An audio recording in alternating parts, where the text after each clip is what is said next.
नमस्कार मित्रों, मैं हूं बागेश्वर से डॉक्टर रमेश कांडपाल। हमारा जो हिंदू संस्कृति का चैनल है उसको आप देखते रहिए। उसको प्रेम देने के लिए बहुत बहुत आभार आपका। आज बात कर रहा हूं आपके लिए द्वादश भाव में जो छठा भाव है, छठे भाव से क्या क्या विचार करना चाहिए।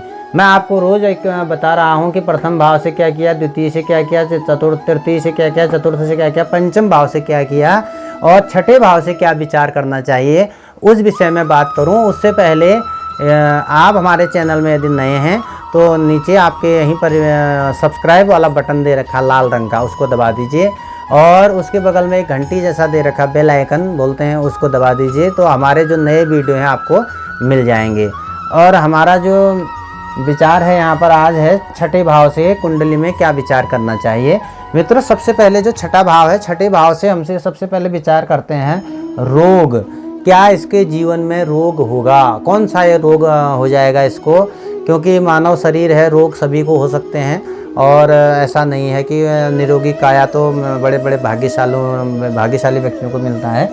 और कार्य में इसके कोई विघ्न तो नहीं आने वाले हैं, उसका विचार किया जाता है। और इसको कोई लड़ाई में कैसे कैसे लोगों से लड़ाई होगी और मामा का विचार भी इसी से किया जाता है कि मामा कैसा होगा, मामा के साथ विचार कैसे मिलेंगे। चोट और घाव, इसके शरीर में कोई व्रण हो जाते हैं, घाव हो जाते हैं, चोट लग जाती है तो छठे भाव से विचार किया जाता है। शत्रु का विचार भी छठे भाव से किया जाता है कि इसके शत्रु कैसे होंगे। और चोरी का विचार भी छठे भाव से किया जाता है।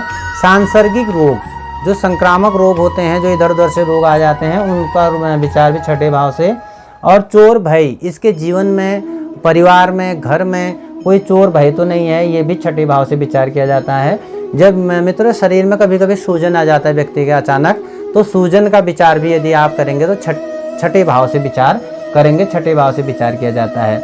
और मित्रों ये कर्म कैसा करेगा, कोई उग्र कर्म तो नहीं करेगा, खराब कर्म तो नहीं करेगा, यह भी छठे भाव से विचार किया जाता है। कहीं पागलपन तो नहीं है इसके दिमाग में, ये भी छठे भाव से विचार किया जाता है। और विपत्ति, इसको विपत्ति आनी है या नहीं आनी है, कोई कष्ट होगा या नहीं होगा, छठे भाव से विचार किया जाता है। यदि चाचा के संबंध में विचार करें कि चाचा कैसा होगा, वो भी छठे भाव से विचार किया जाता है। कारागार, जेल इत्यादि जो बोलते हैं, कारागार होगा या नहीं होगा, ये भी छठे भाव से विचार किया जाता है। निंदा, जो दूसरों की निंदा करता है, ये कैसा होगा कि निंदा करने वाला होगा या फिर इसकी निंदा हो जाएगी, तो छठे भाव से इसका विचार किया जाता है।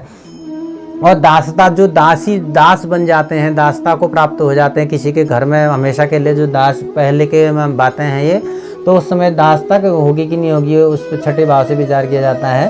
और जो गुप्त रोग हैं, मलमूत्र इत्यादि जो गुप्त रोग होते हैं, गुप्त रोगों का विचार भी छठे भाव से किया जाता है। अपनों से विरोध होगा या नहीं होगा, अपने विरोध करेंगे या अपने अपने होंगे, तो ये विचार भी छठे भाव से किया जाता है। और इसमें जो छठा भाव है, जो गुप्त वाले जो रोग कह रहा हूँ मैं, वो गोपनीय जो रोग होते हैं, उसका विचार भी आप छठे भाव से कर सकते हैं। और छठे भाव का जो मूल कारक है मित्रों, वह होता है शनि और मंगल। शनि और मंगल इस छठे भाव के कारक होते हैं। और ये जो जहाँ पर बैठे रहते हैं, जिस भाव का कारक होगा उसी भाव में बैठा होगा, तो उस पर क्या होना है, उस पर कैसा उसका फल मिलेगा, ये धीरे धीरे आपको मैं इसमें बताऊंगा और उसके हिसाब से आप उसका फल आगे बोल सकते हैं। तो ये हमारा द्वादश भाव का जो फल है, उसमें छठे भाव का फल आपको मैंने बताया।